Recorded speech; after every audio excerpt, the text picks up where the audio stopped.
¿Qué tal? Buenos días. El tema que vamos a ver hoy es el tema de flujogramas. Este es un tema, como les mencionaba en la sesión anterior, es un tema recordatorio de lo que es la parte de análisis y diseño de procesos. No nos va a tomar tanto tiempo. Ustedes realmente ya han visto este tipo de temas, lo han visto en sistemas de información gerencial, en análisis y diseño de procesos y en algunos otros probablemente, pero es importante recordarlo. ¿Por qué? Porque es nuestra base para los epochs, que a su vez van a ser la base para los requerimientos. Y bueno, necesitamos los requerimientos para poder tener todos los elementos y saber qué es lo que vamos a implementar en nuestro ERP. Entonces, por eso tomamos el tema. Vamos iniciando. ¿Cuál es el objetivo de esta sesión? Identificar y comprender cuáles son los elementos para el modelado de los procesos bajo la técnica de flujogramas. Y qué importante, como pueden ver, los flujogramas es una herramienta, hay una técnica para elaborarlos. Y lo que nos ayuda es poner en papel, en blanco y negro, los distintos procesos que tiene la empresa. Es decir, vamos a tomar la realidad, lo que sucede día a día, lo que está en la operación, lo que son las reglas de negocio, y lo vamos a poner en un elemento que se llama flujograma, que justamente lo que nos va a ayudar es a poder ver el proceso de una forma ordenada, estructurada y bajo unos elementos comunes que cualquier persona al momento de verlos, al momento de leerlos, va a poder entender los distintos procesos de la empresa. Ojo, o sea, no quiere decir esto que los va a poder ejecutar, pero sí van a ser claros, va a haber un entendimiento de qué es lo que hace la empresa, cómo lo hace, en qué orden, qué paso va primero, va después, qué decisiones juegan, etcétera.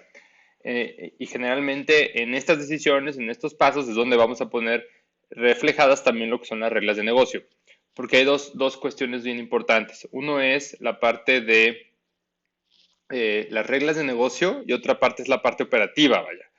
Que es decir, los pasos para poder hacer una tarea, pero otra es bajo qué reglas va a jugar el negocio. Y van a poder ustedes encontrar que hay negocios, empresas que pueden manejar un producto similar, van a un mercado común, pero tienen distintas reglas, distintas maneras en las que definen sus políticas, definen sus reglas de operación y estas tienen que estar reflejadas en sus flujogramas para que puedan estar reflejadas en sus sistemas a partir de una buena identificación de requerimientos.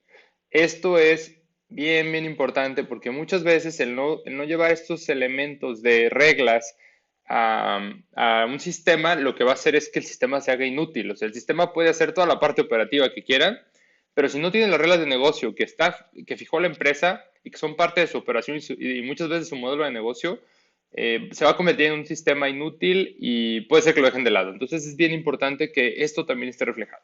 Pues bueno, una breve introducción de lo que son los flujogramas, ¿no? Para la parte de modelado de procesos, un diagrama de flujo o flujograma, pues es una representación gráfica de un flujo o una secuencia de actividades simples. Vean, es una representación gráfica, lo que les decía, es una abstracción de la realidad, es decir, toman lo que sucede en la realidad de la empresa y lo están poniendo en papel, lo están poniendo en una serie de elementos que ahorita vamos a ver, eh, de una forma gráfica, donde vamos a poder ver esta secuencia de actividades y vamos a poder ver un orden y demás. Bueno, o sea, al ser una secuencia es paso uno, paso 2, paso 3. Tiene la ventaja de indicar la secuencia del proceso, las unidades involucradas, y cuando hablamos de unidades nos referimos a roles, nos referimos a departamentos, nos referimos a funciones de la organización involucradas y los responsables de su ejecución, es decir, quienes tienen que llevar a cabo los pasos del flujograma. Porque ¿qué nos podemos encontrar? Que vamos a tener procesos que caen casi al 100% o al 100% dentro de una unidad de negocio, pero identificamos qué roles son los responsables de la ejecución. Y algo bien importante cuando ustedes están haciendo un modelado de procesos y están poniendo un flujograma es no poner el nombre y apellido, vaya. ¿Por qué? Porque lo que buscan justamente los flujogramas es evitar dependencia, es tener bien claros los pasos a nivel rol, que no importa quién sea la persona que lo ejecuta como tal, como persona, pues con nombre y apellido, sino es un rol, es una función que va a ejecutar ciertos pasos, ciertos procesos. Entonces, así es como los tenemos que poner en los flujogramas. Es un error común que se ponen nombres, se ponen apellidos y luego después de un tiempo sale la persona, cambia de puesto, pasa algo con esta persona y bueno, ya nadie sabe qué hacía y por lo mismo es importante que fijemos roles, ¿sí?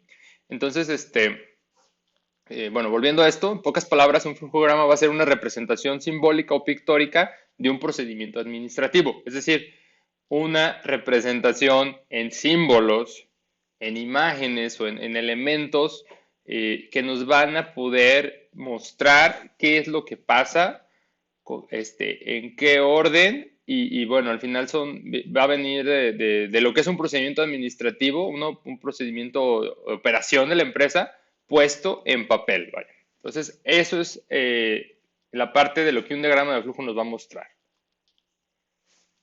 Y bueno, ¿qué es importante?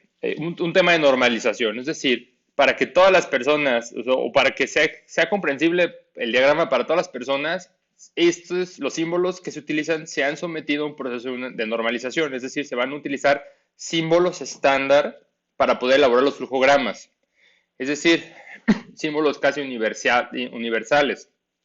¿Por qué? Porque si dejamos esto al libre albedrío de la persona, lo va a hacer como, pues ahora sí, como Dios le da a entender, ¿no? Cada quien lo puede representar como quiera y como esta persona lo entienda.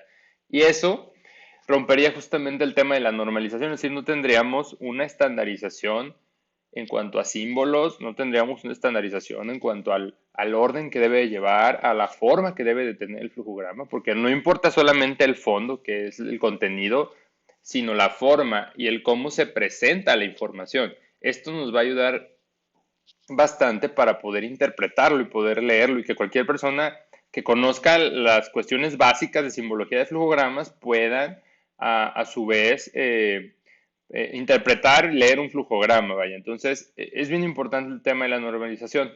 Porque, ¿qué pasaba? Cuando no estaba normalizado, pues solamente quien lo conocía, lo había hecho, podía interpretar estos puntos, ¿no? Entonces, eh, bueno, es importante, la simbología utilizada para la elaboración del diagrama de flujo pues es variable y debe ajustarse a un patrón definido, ¿no? Es decir, todos debemos de trabajar bajo un estándar.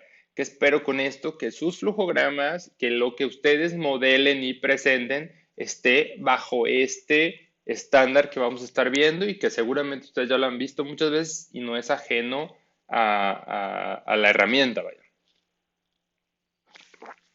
¿Esto qué es? Que pues en teoría no es necesario usar un tipo especial de símbolos para crear un diagrama de flujo, pero sí existen algunos ampliamente utilizados, por lo que pues es importante, adecuado que los conozcan y los utilicen, ¿no? Nuevamente, los símbolos normalizados, es importante que ustedes los ubiquen, sepan cómo se utilizan para que los puedan poner dentro de sus diagramas de flujo.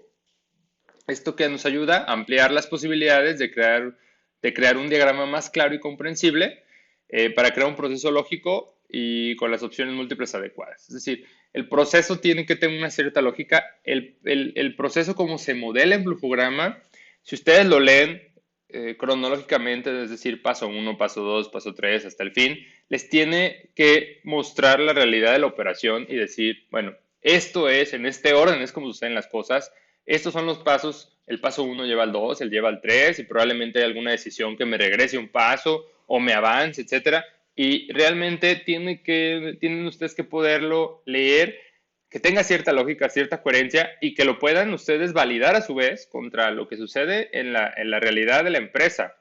Porque si el flujograma dista mucho de lo que es la realidad en la parte de la operación, pues algo hicieron mal, algo interpretaron mal.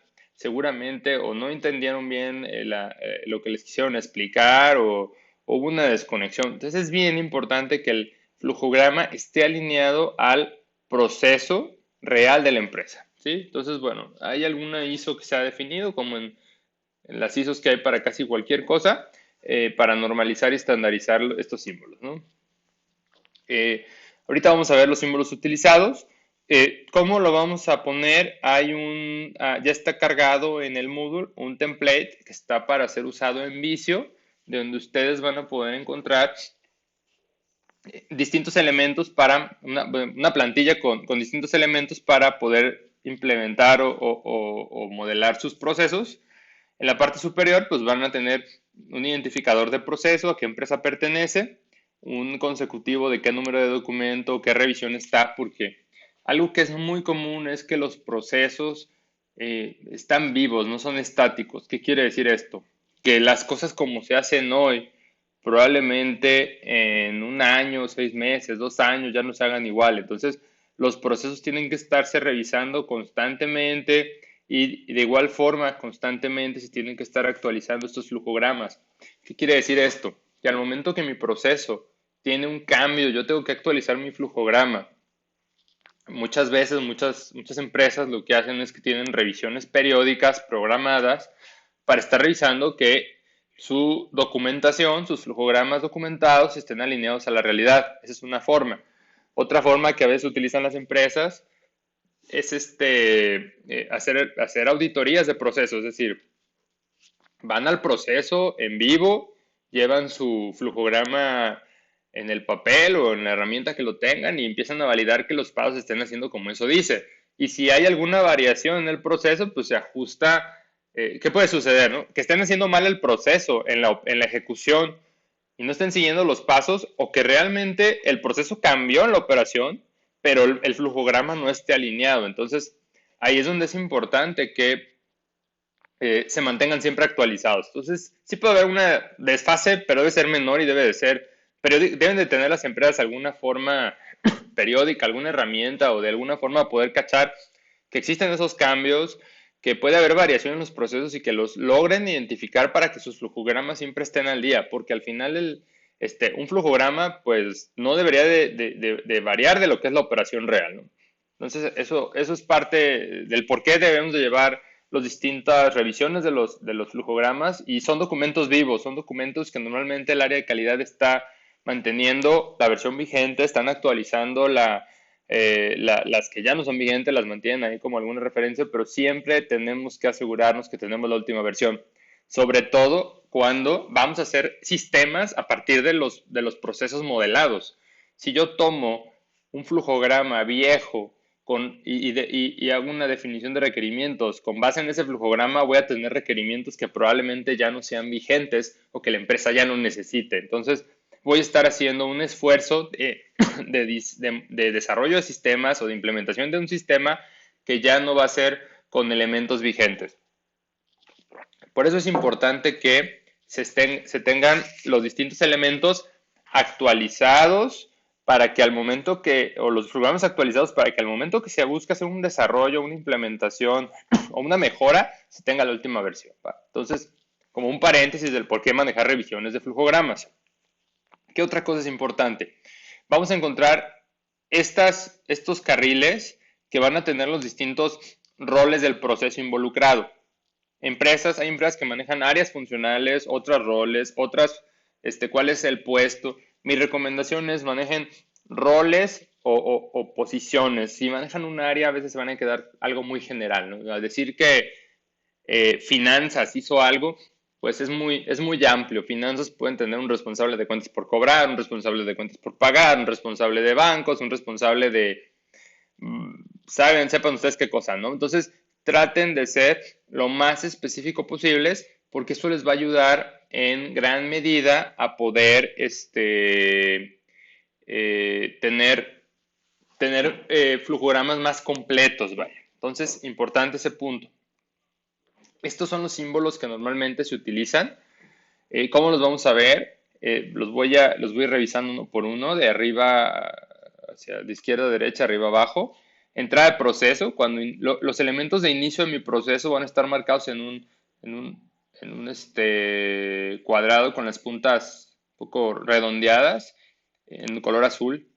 Aquí vamos a indicar cuál es la entrada, lo que está, el trigger de nuestro proceso. El proceso como tal ve en un cuadro, un rectángulo, perdón, donde vamos a indicar el proceso que se está ejecutando. Procesos automáticos es normalmente todo lo que está sistematizado. Cuando tengo un envío automático de correo, tengo una generación de documento automática o un registro en sistema, lo que sea automático se marca así. Normalmente los procesos estos en negro son procesos que son ejecutados de una forma manual. Cuando yo termino mi flujograma, mi salida del proceso se marca en un cuadro naranja, un rectángulo naranja, perdón. Voy a tener un rombo de decisión. Estos rombos lo que van a decir es, bueno, aquí hay una decisión que va a permitirme tomar un camino u otro camino, ¿no? Normalmente tenemos un sí o un no, un A o un B, o un pasa, no pasa, qué sé yo. Este, la documentación electrónica va a ser con este símbolo, la documentación física con este otro, es decir, documentación que se genera en sistema de forma electrónica, documentación que se genera en papel.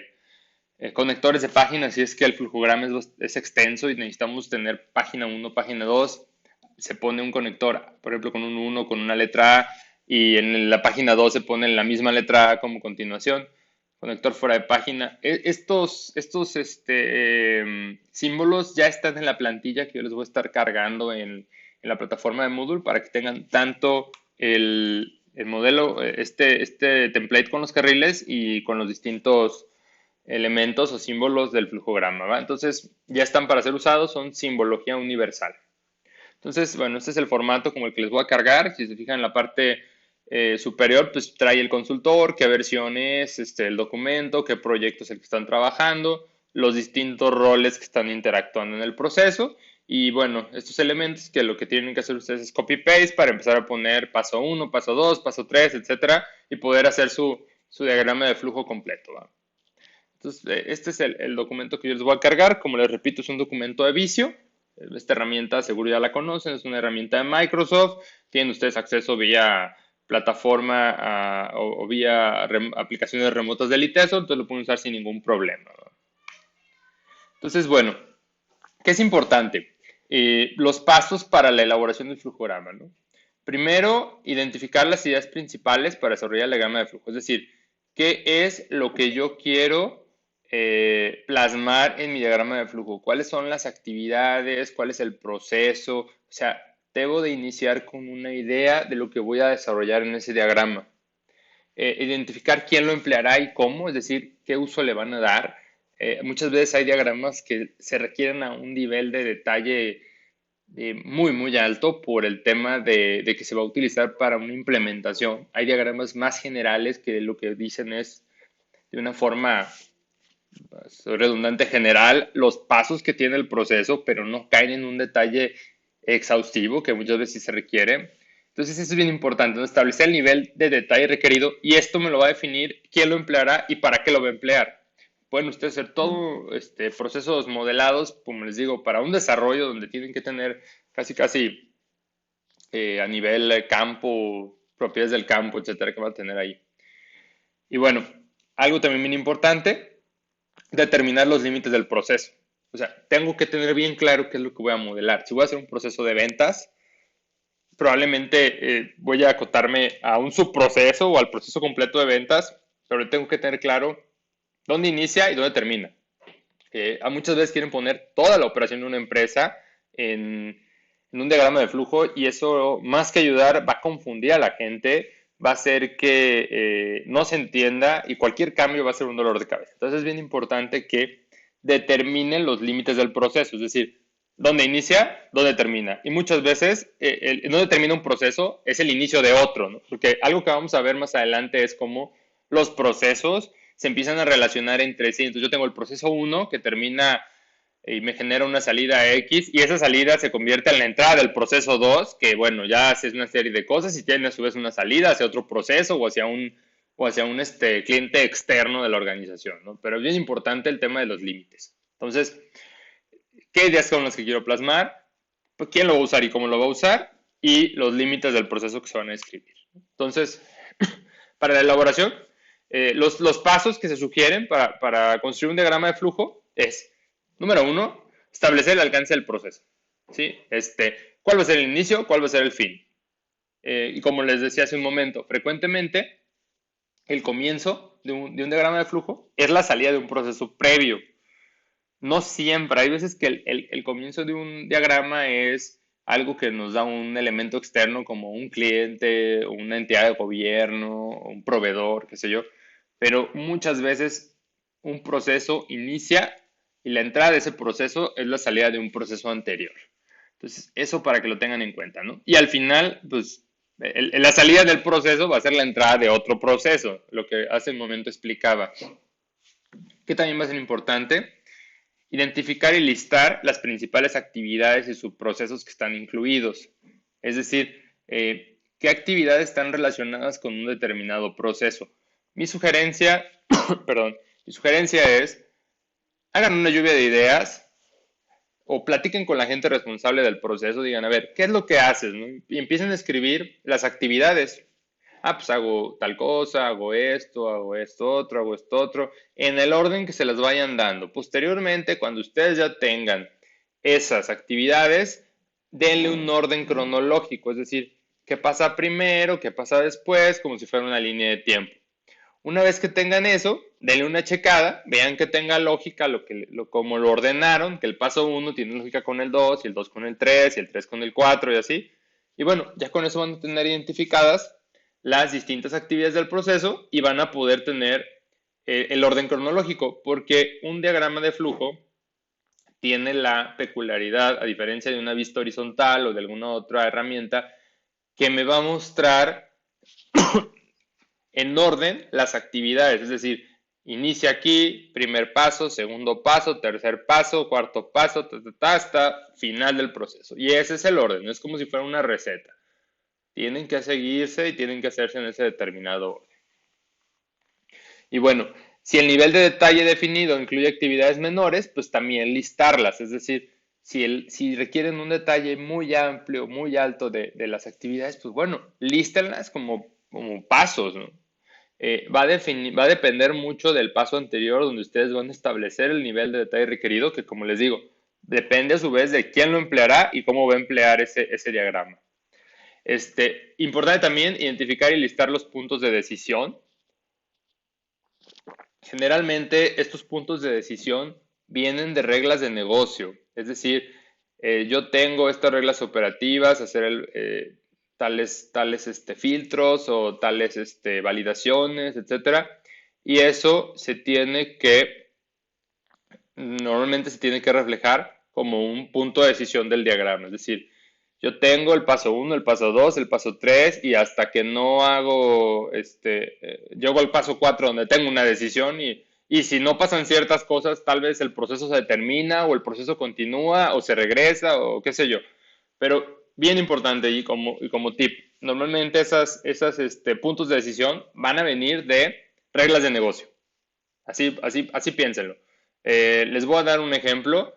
Ustedes pueden tener, por ejemplo, el proceso de alta de materias en el ITESO, ¿no?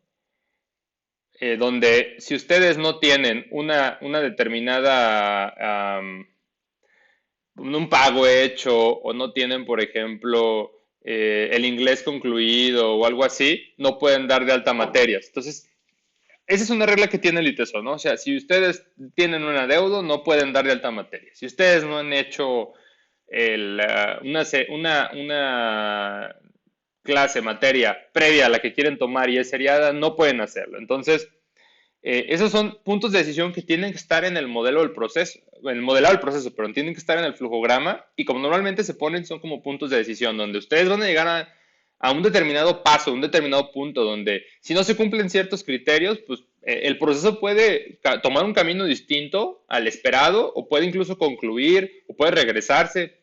Entonces, es importante que lo tengan en cuenta, es importante que lo consideren y lo modelen, porque al final estos puntos de decisión tienen que verse reflejados en el sistema. O sea, de nada me sirve un sistema que me permite hacer las cosas sin validaciones. O sea, de nada le serviría al ITESO tener la regla de que no pueden dar de alta una materia si tienen adeudo, si en la práctica o si en el sistema meten la materia y no tomen en cuenta el adeudo. ¿Sí me explico? Entonces es importante que consideren esas reglas de negocio y las pongan como un punto de decisión que se va a convertir en un requerimiento y ese requerimiento se va a convertir en una parametrización o parte del desarrollo de su sistema. Por eso este punto es tan importante. Hay muchos sistemas que se vuelven, como les decía al inicio de la sesión, se vuelven totalmente inútiles por no tener puntos de decisión claros o alineados a las reglas de negocio. Entonces eso es bien, bien importante que lo tengan y logren cacharlo, porque no es nada más la parte del paso uno, paso 2, paso 3. O sea, en un mundo ideal todo sucedería de uno, 2, 3, 4, 5 secuencial y listo, pero en la realidad es de que necesitamos conocer, perdón, cuáles son las reglas de negocio que se van a traducir en puntos de decisión, que se van a traducir en validaciones y requerimientos del sistema. Fin. ¿Sí? Posterior, siguiente paso, construir el diagrama respetando la secuencia cronológica. O sea, yo no me puedo saltar la línea del tiempo. Si el paso 1 ya me lleva al 2 y el 2 al 3, yo no puedo poner del paso 2 irme al 4 y luego irme al 3. Si cronológicamente no funciona o no sucede así, yo lo debo de respetar y así lo tengo que definir en mi diagrama. Eso es bien importante que lo tomen en cuenta. Muchas veces ustedes hacen un modelado en borrador, en papel, y les suena lógico, ¿no? Así, el paso 1, 2, 3, pero el momento que los ponen ya en una herramienta y vuelven a leerlo y lo vuelven a pensar, ya ven que la cronología no les da. Entonces, se vale ajustarlo, pero es bien importante que la secuencia sea cronológica y asignando los símbolos correspondientes, ¿no? Entonces, la parte de la cronología, pues es aquí donde hay cosas que el orden de los factores no altera el producto, en este caso el orden de los factores sí altera el producto. Es importante que se sigan de acuerdo a los pasos como suceden en la realidad, ¿no? Así deben de estar modelados. Posteriormente vamos a asignar un título al diagrama, vamos a verificar que esté completo y bueno, y que describa con exactitud el proceso. Aquí mi recomendación es háganlo en equipo, revísenlo, o sea, y que una persona externa lo valide, lo revise y diga, oye, puedes leer este diagrama, lo entiendes, te queda claro, y normalmente ahí es donde empiezan a brincar ciertas cosas cuando hay algo mal hecho. La otra es directamente ir a la empresa una vez que ustedes están seguros que está bien y deben demostrárselo, decir, oye, yo entendí que tu proceso lo haces en este orden, con estos pasos, con estas validaciones, estoy en lo correcto. Y lo que tienen que validar es que realmente sea así. Y generalmente es con la persona pues, que es dueña del proceso. Entonces es bien importante que se aseguren que hay una exactitud, porque, y nuevamente, y voy a sonar repito mucho esto, pero bien, bien crítico el tema de requerimientos. Si yo tengo un diagrama inexacto, voy a hacer requerimientos no reales. Y esos requerimientos no reales los voy a llevar a un sistema. Y mi sistema va a estar no real, es decir, no va a estar alineado a lo que la empresa realmente quiere y como lo requiere hacer, y cómo está realmente su operación, ¿va? Entonces, bien importante verificar que esté completo y que sea exacto de acuerdo al proceso, ¿va? Entonces, tienen varias formas de poderlo validar. Y bueno, ¿qué características debe de cumplir el diagrama de flujo? ¿Sí? Bien importante, existe siempre un camino que les permite llegar a una solución. O sea, si ustedes siguen la línea del diagrama, van a estar en el inicio, van a irse por las decisiones y va a haber una salida. O sea, es como el jueguito este de los laberintos que había en los menús infantiles, donde si hay un inicio, deben de llegar de alguna forma al fin. O sea, no se vale que el diagrama no los lleve a un fin, o que les falte una línea, o que una validación se quede hecha un ciclo, o hay un loop que no pueden salir de él. O sea, eso quiere decir que el diagrama está mal modelado. Otra cosa es que existe un único inicio de proceso. O sea, yo solamente puedo tener un inicio de proceso. No se vale tener dos, tres, no. Un inicio único. Lo que sí puede pasar es que generalmente puede haber varios fines, ¿no? Existe un único punto de fin, pero si hay una decisión que me lleva a varios caminos posibles, yo pudiera tener varios fines. Pero si yo tomo de inicio y me voy por una decisión, debo llegar a un fin. Entonces, con eso reforzamos el punto de que siempre hay un camino que nos permite llegar a una solución. No importa si la solución es favorable o no, pero siempre nos va a llevar a una solución. Entonces, un único inicio, posibles múltiples finales, si es que el proceso por decisión así no lo permite, ¿va? Entonces, para que lo tengan en cuenta. Otra cosa, no tener decisiones enlazadas. Una decisión no me va a llevar a otra decisión, ni otra decisión. Sería como tener if anidados, ¿no? Para que me entiendan. Tienen que tener una decisión que los lleve a una acción o a un proceso y eso los puede llevar a otra decisión. Entonces, eso es una buena práctica en cómo se modelan los procesos. Entonces, parte de las reglas de lo que debe de cumplir.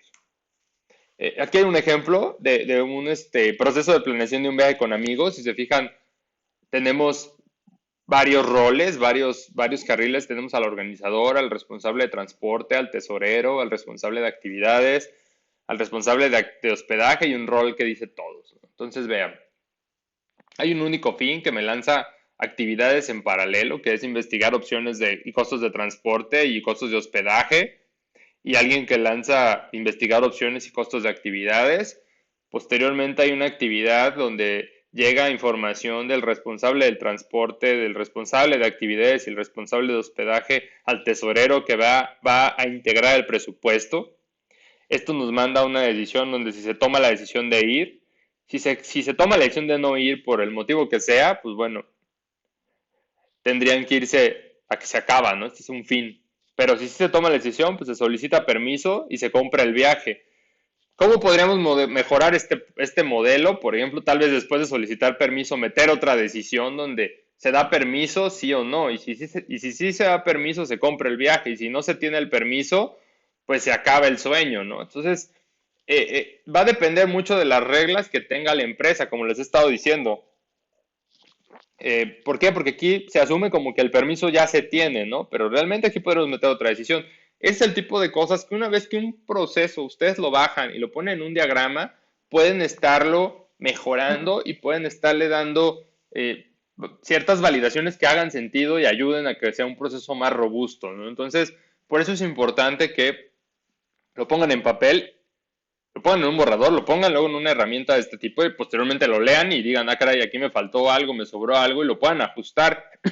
Pero vean, hay un inicio, hay varios fines dependiendo de una decisión, hay una serie de actividades que se van haciendo. Entonces, así es como se espera, perdón, que ustedes hagan los procesos, al menos para su proyecto, tienen que ser el de ventas y el de compras. De hecho, posterior a esta sesión, se les va a dejar la tarea que hagan el flujograma del proceso de ventas de su empresa. Se los voy adelantando. Este es otro ejemplo de un diagrama de flujo de un proceso de ventas. Si se fijan, tiene un inicio que el gerente de ventas tiene una lista de precios y un plan de ventas hacia el vendedor. Pero vean, esto tiene un detalle más alto, ¿sí?